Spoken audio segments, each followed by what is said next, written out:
Hello, everybody. Welcome to our show. My name is Tim Hayden, and I'll be your host. We have a terrific show for you today. Our guest is the incredible Michael Genovese. Mike has appeared in many films such as JoJo Dancer, Your Life is Calling, Point Break, Risky Business, Harlem Nights, and many more. He has had roles on TV series such as The Dukes of Hazzard, The Paper Chase, Star Trek The Next Generation, Falcon Crest, NYPD Blue, Quantum Leap, Chicago Hope, and again, many, many more. But he is best recognized for Officer Al Grabarsky on the hit show ER, Lieutenant Warren Garfield on the 1990 hit show The Flash. Please welcome Mike to the show.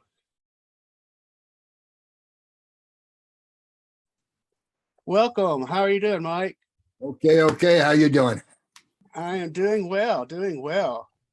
How's your beautiful wife, Ellen, doing? She's fine. She says hello. Well, I'll tell her I said hello back. So I'm going to go way back to the beginning like I did with Ellen. What was it like for you growing up? I mean, were you in a very theater acting household or? No. My mother and father were, working class people. My father was from a family of shoemakers. We grew up in St. Louis, and at that time, the shoemaking business in St. Louis was booming. Lots of shoe factories, and my father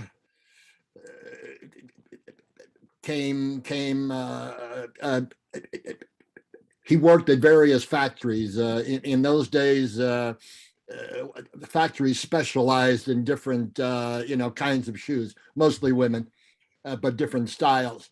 And so a factory would, operate for maybe 6 months at a time. Then they'd close down, and then he would go over to another factory, and he and most of his brothers. He came from a family of 11, and all of the men were in the shoe business, and all of the sisters were in the garment business, caps and suits and pants and stuff like that. And then eventually, actually, my first job was in a shoe factory with my father when I was 16 years old. I was a last thrower and a seat beater. Those whatever. And then my mother worked at various jobs. She was in a cap factory for a while. Then she went over to a manufacturer of different gauges to put in machinery, and she was a quality control person. She eventually ended up working for I can't remember now what it was in St. Louis, an aircraft manufacturer, and she sort of rose up through the ranks. My father eventually got into working for the union, the Boot and Shoe Workers of America, small union out of Boston. And he was an organizer and a business agent. And then my mother, when she got over to working in the aircraft factory, started moving up into the union ranks, but within the ranks. She didn't work for the union.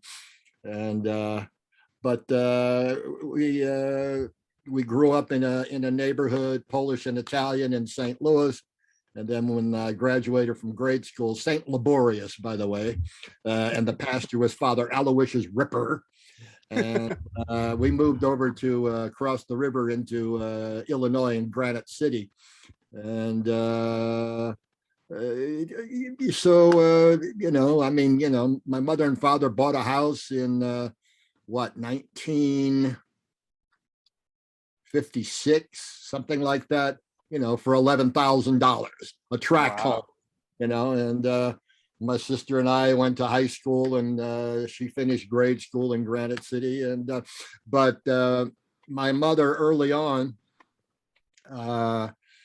got me and my sister involved in performing at Miss Cosette's dance school of dance, acrobatics, and ballet.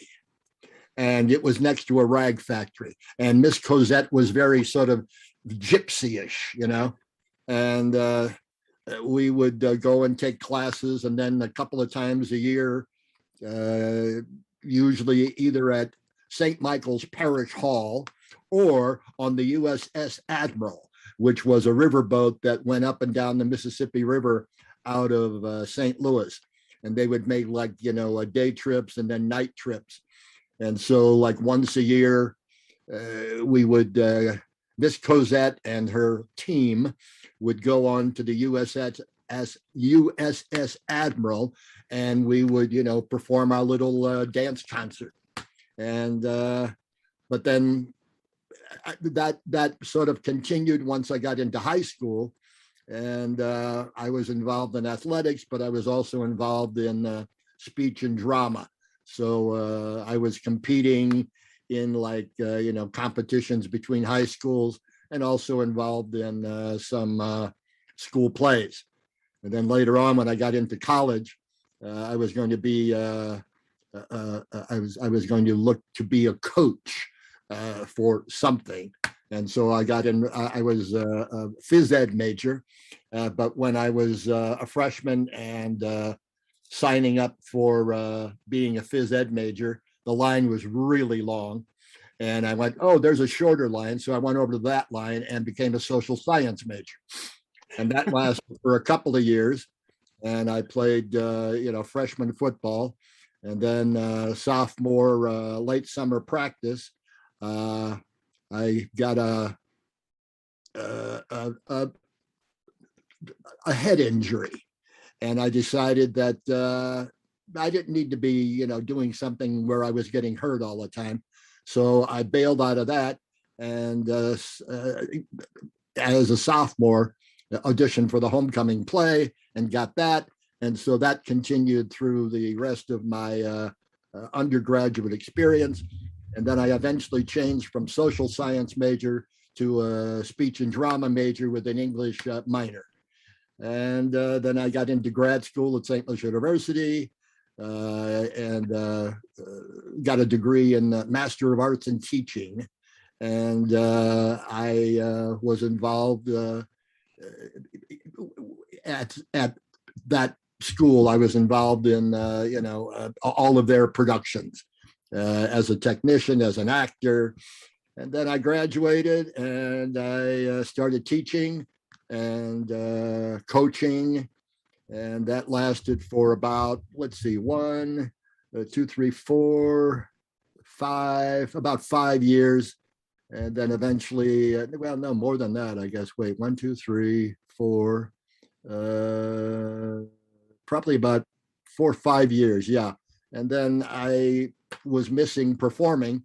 And so I got involved in local community theater and went, oh yeah, I like this a whole lot.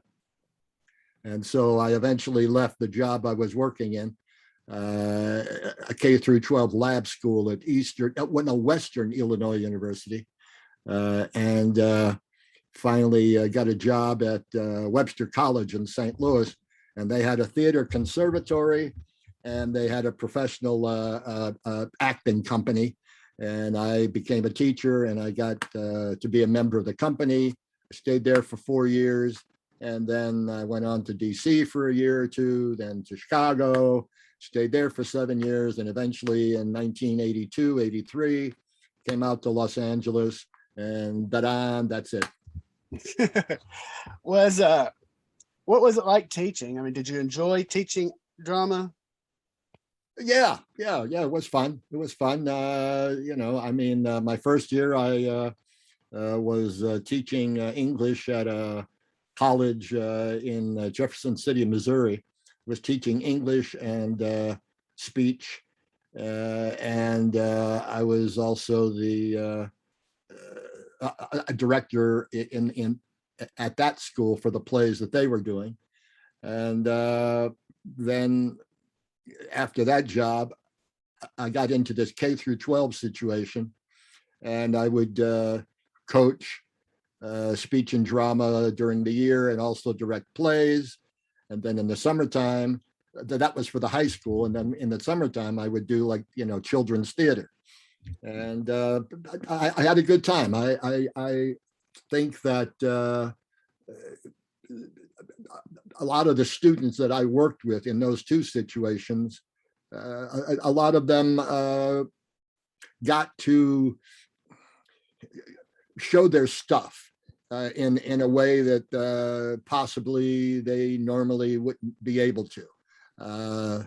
But it was like, anybody can act, first of all.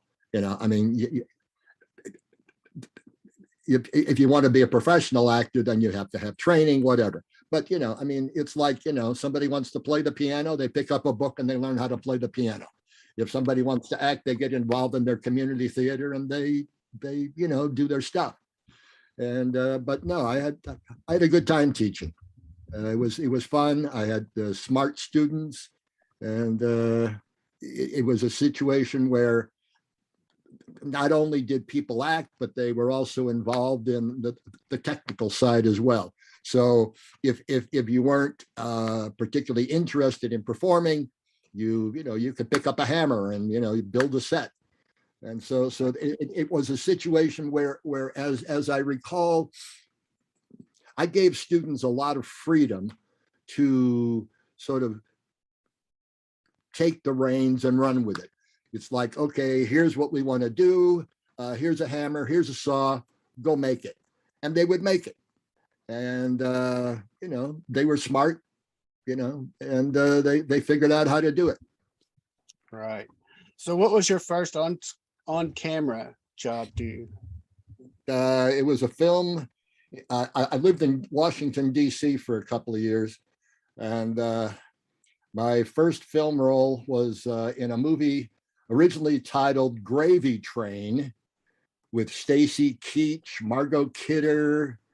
Forget the director's name, but the director was the drunk from Blazing Saddles, Jack something. I can't remember his last name.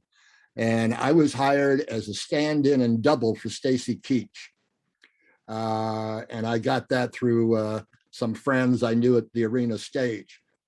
And somewhere along in there, at one point, they needed, somebody to drive a car. And there used to be a guy who did commercials. I think his character name was Big Wally, and it was for some cleaning product, and he would like walk through a wall.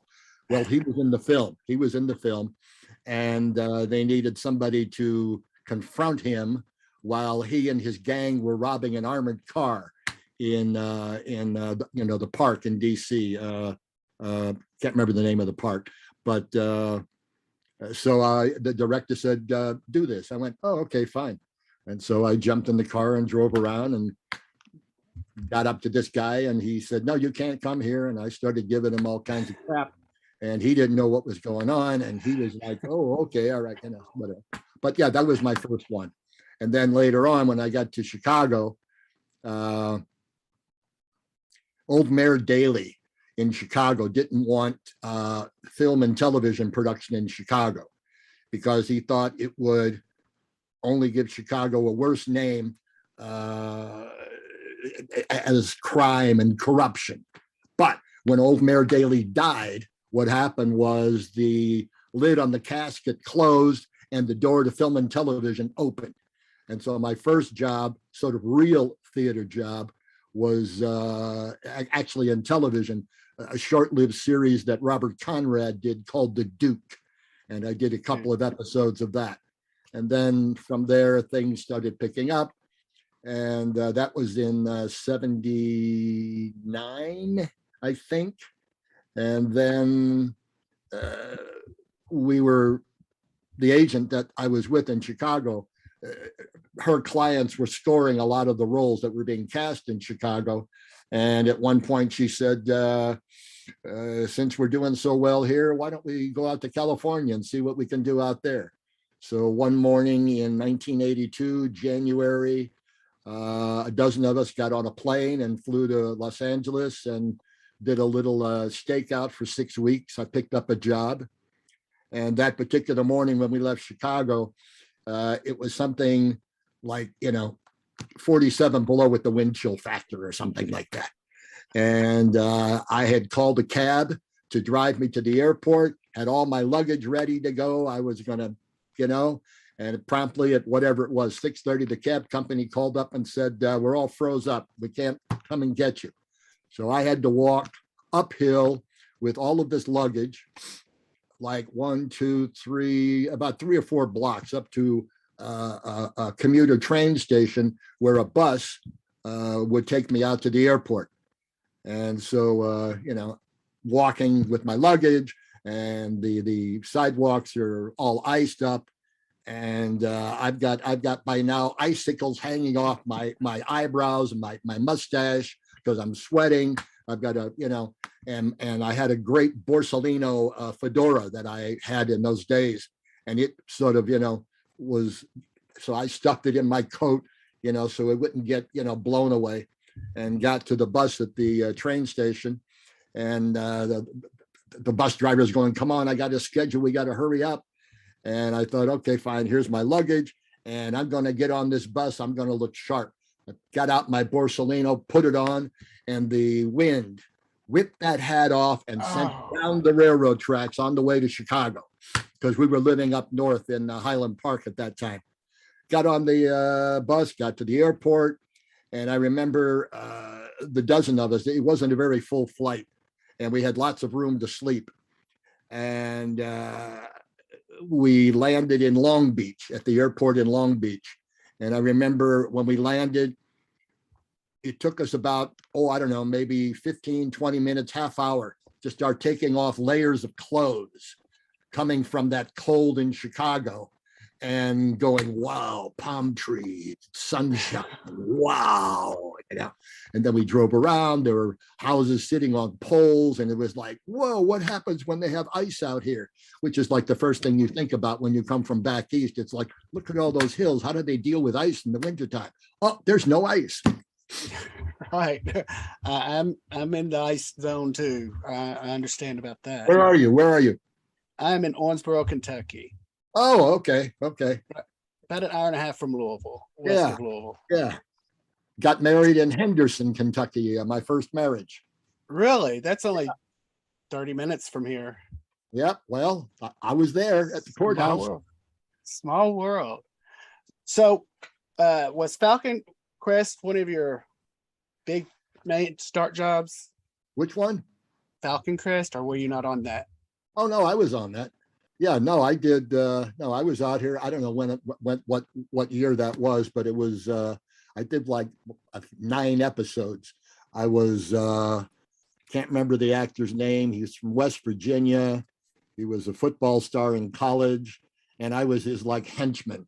And I did a lot of those. I was, always somebody's, thug, to help them out. And it all had to do, I think the series had to do with most of it, a racetrack. And we would shoot on the Radford lot where Desilu Productions was back in the day. And then we would go on up to Napa Valley and do, some cover shots of like 2 or 3 episodes at a time. And I, the Falcon Crest story, I auditioned, I went to audition at the Goodman Theater, not the Goodman, the Mark Taper. And I was auditioning for a small role, an understudy for a production of Iceman Cometh with Jason Robards. And Jose Quintero, a very well-known director, and he was also an expert at directing Eugene O'Neill plays. And so I was there to audition for something else, and the casting director of the Arena State said, would you like to audition for Jose Quintero? And it was like, yeah. And so, I got the script, and I'm working on the script, and finally I go in, and I'm sitting there, in front of like, here's a guy, and he's looking at my resume, and he looks up and he went, "You worked on Falcon Crest." I went, "Yeah." He went, "Very good." I went, "Oh, okay, thank you." Who knew? Falcon Crest was quite a big show back in the 80s. Yeah, yeah. But one of the I'm trying to think, Jane Wyman. Jane Wyman and That was one of that I got to do a scene with her one day. It wasn't just her. It wasn't just the two of us. It was like a multi-person scene. And I remember we did like, whatever, like a 1 or 2 takes. And at one point, she, after one of the takes, turned to the director and said, good enough for summer stock? And he went, yeah. She went, okay, bye, I'm out of here. And she was gone. And then the other one off of that was, the blonde actress. Susan Sullivan. No, the other one. Morgan Fairchild. Yes, Morgan Fairchild. And I was working with her one day, and I said, I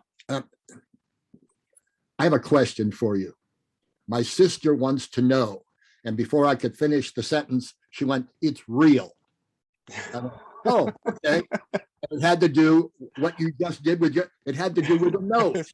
Everybody wanted to know if that nose was real. Right.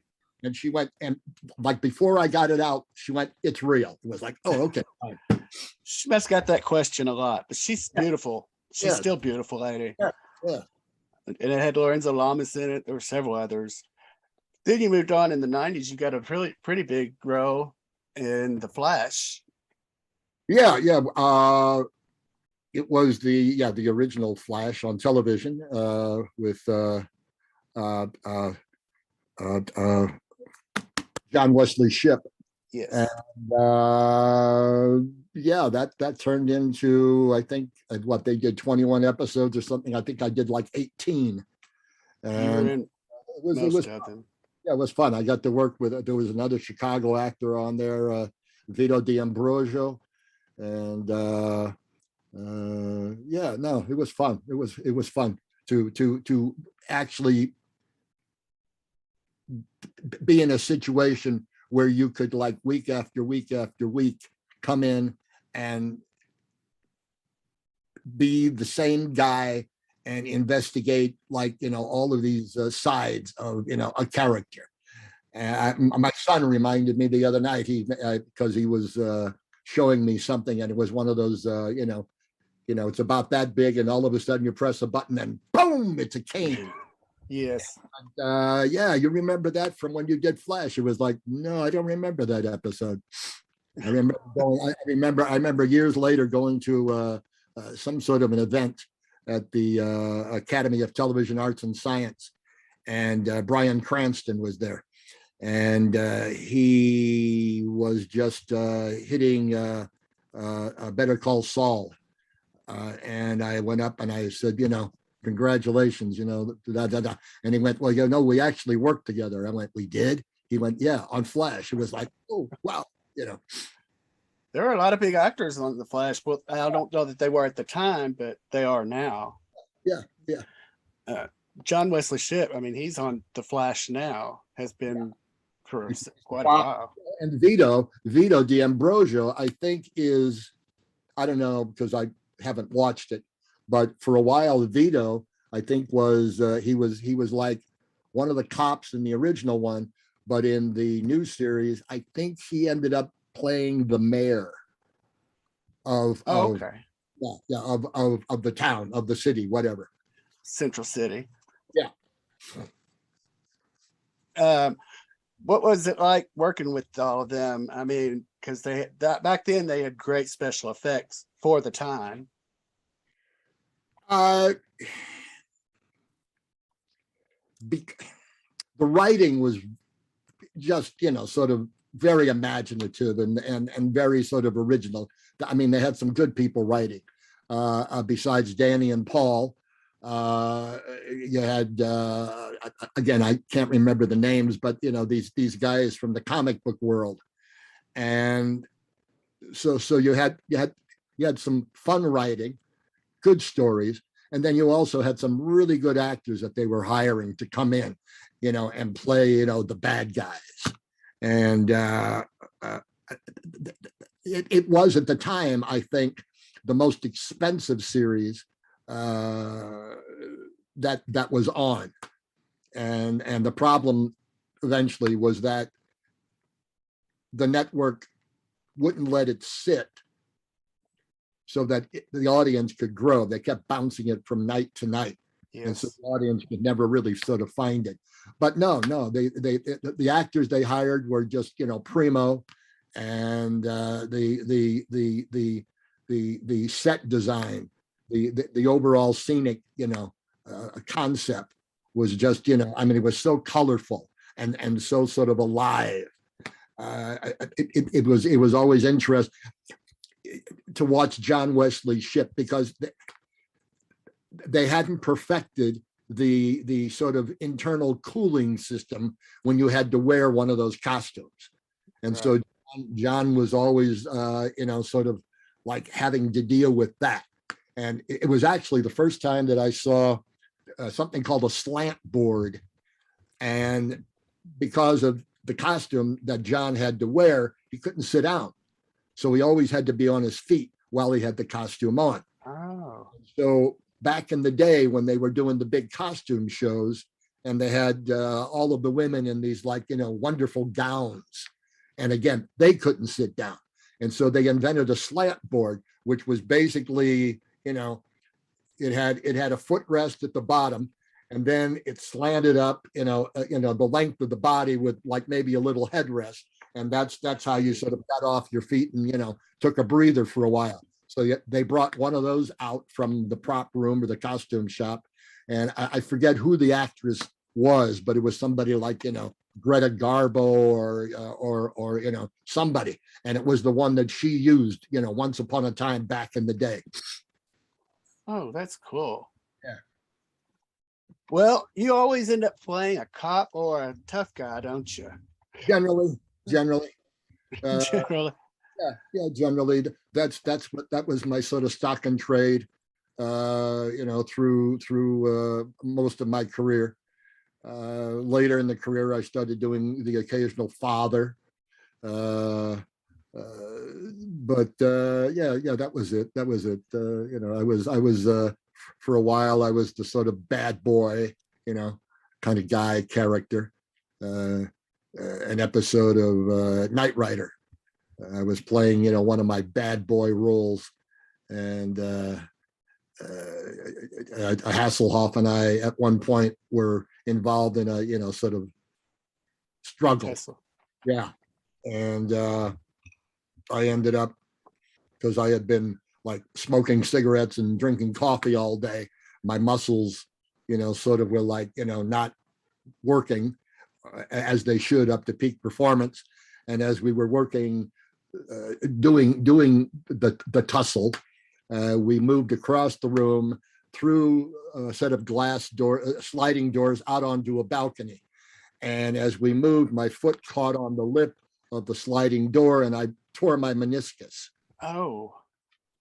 And I sat down and put some ice on it and went, oh, I'm all right. And so then the scene had to go from the balcony back into the room.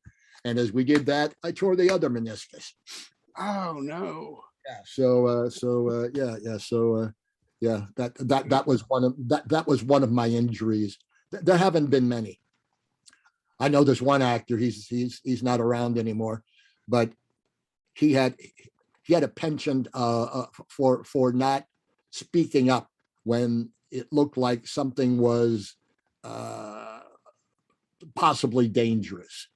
And I remember he at one point drove like a screwdriver through his hand, and then another time he had to go over a fence, and they did the shot a number of times. And finally they went, let's do it one more because we think maybe there was a car in the background to do. And so they did it again. And what happened was when he landed,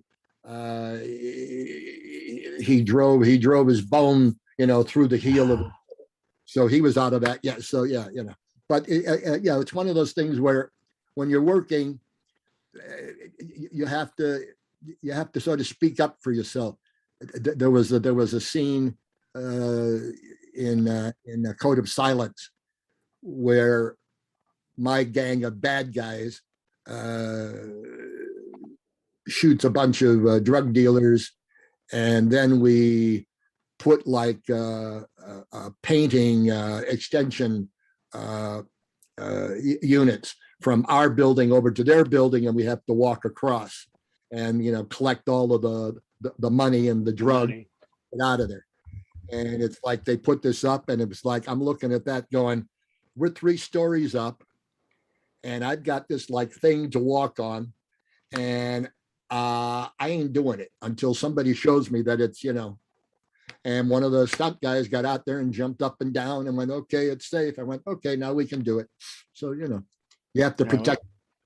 You can't play around with those heights. I mean, at all. Well, I'm going to bring up a character. I think you only had one. You were only in one episode, but I wanted to bring it up because the makeup. You were in Star Trek Next Generation as Zephno. What was getting all that makeup like? I don't have a picture here, but I saw it, and it just looked like that took hours. Yeah, but you've got people who know what they're doing. And so there it is. Yeah. You were in more than one episode because I remember that. No. I was only in one episode of this one. Really? Then I was also in an episode of Next Generation. So I did 2 Star Treks, 2 different shows. Getting the makeup on was, you sit there and it's part of the job, and it's going to be a while. So, you don't get yourself all worked up. These people are professionals. They know what they're doing. And, you just sit there and go, oh, wow, look at this. Look at the morphosis that's going on here. Oh, I've got wheat stalks growing out of my head. I told my, it's one of those things where occasionally when my son was growing up and I was doing one of these, either Star Trek or Babylon 5, I'd tell him what I was doing. He'd go, oh, wow, you're the whatchamacallit. And he'd tell me all about what I was doing and the whole storyline and where it came from. And so he knew all this. And I'd have to call him up and go, what am I doing? Who is this? He knew the history. Yeah. Well, then 94, you landed the big role of Al Grabarsky. And you've worked with some great people through your career. I mean, some incredible people. Yeah. Did you just get that, or did you have to try out for that part?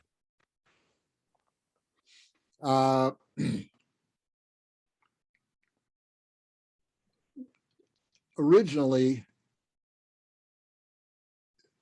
I can't remember now. But Ellen auditioned for it, and when she was auditioning for it, I was doing a pilot in Maui called Crowfoot, and I can't remember if they thought of me for the pilot of ER as this cop, but the pilot in Maui didn't go, and Ellen got the role of the nurse. And somewhere along the line, they decided that they had to do a storyline that had to do with nurses and cops who often have relationships as well. Later on, I think cop and EMTs, and that was a direct offer. Because they, I think they were considering me for the pilot, but I was doing the other pilot. And then when they decided to do the cop nurse relationship, they went, "You want to do this?" It was like, "Yeah, sure." And so I did 12 episodes, I think. Yeah, like that.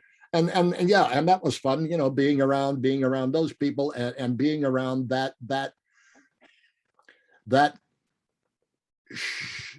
way of shooting, because they did all of these, as you know, all of these long shots, where they would do like several pages at a time, which was generally not established at that time yet. It had been done somewhat with other shows. Actually, my first job in Los Angeles, I can't remember the name of the show, but it was directed by Corey Allen, who was the guy who got his cuff caught in the door handle of the car in Rebel Without a Cause and ended up in the chicken race going over the cliff. But he was a director. He became a director, and I worked with him a couple of times.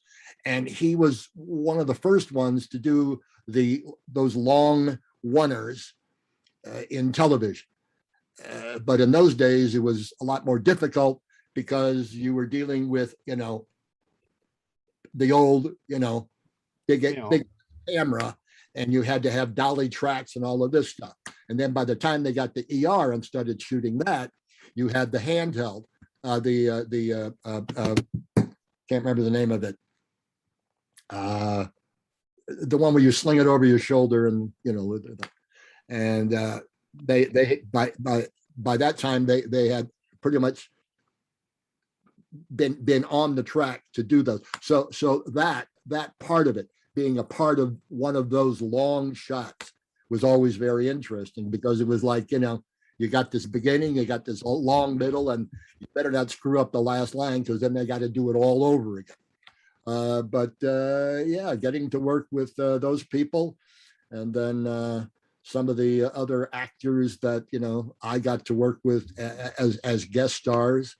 Yeah, it was a good one. That was another one where got to develop a character over several episodes, and that's always fun, as opposed to just going in and trying to do that one pop. Right. Finding out what a writer has in mind for this character, and it's like, oh, that's where you want me to go. That's interesting. I'll go there. Right. But yeah, it was good time. Well, as I mentioned earlier, you've worked with some amazing people, some greats in comedy: Richard Pryor, Eddie Murphy, Red Fox. I mean, that had to be amazing working on movies with them. Oh yeah, oh yeah. One of the first ones that I worked with, not in film but on stage, was Ray Walston. Yes. And we were doing, there was a dinner theater outside of Washington, D.C. called the Hayloft Dinner Theater in Manassas, Virginia. And I got to do a piece with him called Catch Me If You Can. And he plays a policeman who's coming up and investigating, a murder in some, summer resort place. And being around somebody who knew comedy that well, to be able to say, the reason you're not getting this laugh is because when you take this woman in your arms, you're not supposed to be thrusting your hips into her hips, kind of thing like that. Right. So if you don't want that laugh because it's a serious moment, don't do that. But if you want the laugh over here, then you do this. I was working with Broderick Crawford at Cherry County Playhouse in can't remember the name of the place. It was up in Michigan, and it was the same thing. Somebody who knew, in this case, he knew the play so well, and it was like, if you come in the door and you put the shoes down and then you say your line, you'll get the laugh. If you say the line before you put the shoes down, you won't get the laugh. But being around those people, the same thing happened with a production of oh shoot, I can't think. But being around those people who know that craft so well and know about timing and know how to land it. It's it's always a lesson. It's always a lesson, and it's like you keep yourself open, keep your eyes open, keep your ears open, learn from these people that are experts, because if they weren't, they wouldn't be where they are. Right. So you've been in TV for quite a long time. Not lately. What do you? Well, not lately, but I mean, long. I'm talking at your duration. Yeah. From where you started in TV and where it is today. What do you think? I mean, you were part of all of that. So much has changed in that time frame as far as cameras and writing and producing, all of it.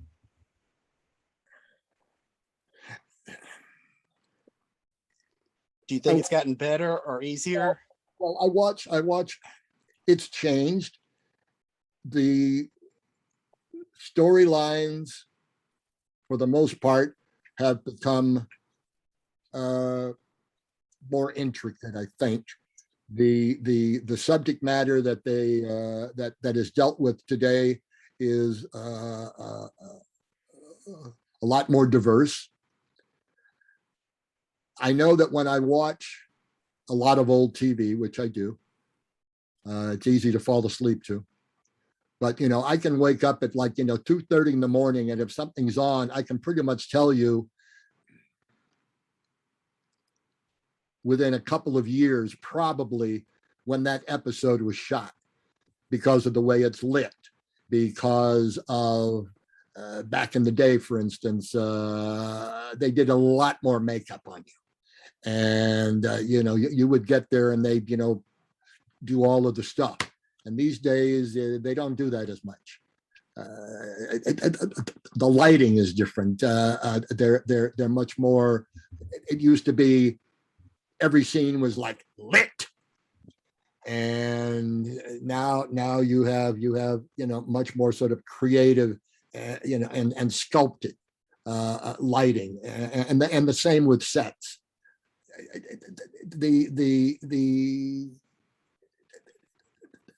The acting was back in the day much more fundamental. The emotions were much more sort of obvious. Right. Word, but that's close enough. And much more intricate these days, much more developed, much real, more reality in terms of naturalism. I mean, you could be, as I was, labeled, kind of like, he's a TV actor, which kind of meant, sort of broad strokes, as opposed to, things that are a lot more sort of intricate. And it's a problem that, I've run into as an actor, especially in television, that there was, a reputation that he's a TV actor, which means, he's kind of like, very broad. Right. In terms of, who he is. Not less intricacies. Right. Like that. Have you ever done any directing? Because it's so much, and you have so much you could share with people. If not, have you considered it? Well, when I was teaching, I directed. Right. I mean, now. No. The last thing I directed, because I had to, was a production that we did at a summer theater in the mountains of North Carolina. I can't remember the name of the town or the theater, but Ellen had done a play at San Diego Repertory Theater, and we were hired by this theater to do a couple of shows, one of which Ellen was well, both of which Ellen was in. But one of them, they needed, we thought we had the director, but then she got another job and decided to take that job. And so this particular piece needed a director. And I knew the show, and they went, "You want to do it?" I went, "Yeah, okay, fine." But that was what, 10 years ago. But no, I haven't done much. Never any film or television. And back, like I say, several years ago, the very occasional stage piece. Well, I've got a really, I oh, do sorry, go ahead. I do from time to time. Again, I haven't done it in a few years, but I do from time to time do some coaching. Somebody will have an audition and they want to, prep it up and get it working. And they'll say, "Can you do this and help me out?" So occasionally that happens, but no. Mm-mm. I've got a really big question for you now. What is the secret to what's the secret to a long marriage like yours, especially in Hollywood? Because you and Helen have been married for 45 years, I think. 40 years and 5 years before that. Together, right? Keep each other laughing. Communication. Before the advent of the cell phone, and it was, dial-a-phone. When we were away from each other, we talked every day. We kept AT&T, and we kept them in business. Used to be Bell South back then. Oh yeah, absolutely. But communication, talking, letting each other know what's going on, growing together, having interests that are similar and different. And if it's different, at least be involved in understanding what it is that the other person is interested in. Yeah, I like that. Communication, laughing, talking. I just know that talking with Ellen previously, I know that you all have a great foundation, and I admire that in you all, your talent and your marriage. Thank you. Mike, thank you for being here today with us, talking with us. Well, you're very welcome. Maybe we could do a group thing next time, get a bunch of y'all together. Yeah, we could sometime. You could see how the back and forth works. There you go. Exactly. Well, you have a good day, and thank you for being here. I will have a good day. You have a good day. You're certainly welcome, and continue doing what you're doing and having fun doing it. Thank you. You have a great day. You too. I'd like to thank Mike Genovese for being here today. I would like to thank our sponsors, the Necrotizing Fasciitis Foundation. To learn more about necrotizing fasciitis, go to www.necfash.org. Please subscribe to our YouTube channel for more great upcoming episodes. And like always, please be kind to one another. Have a great day.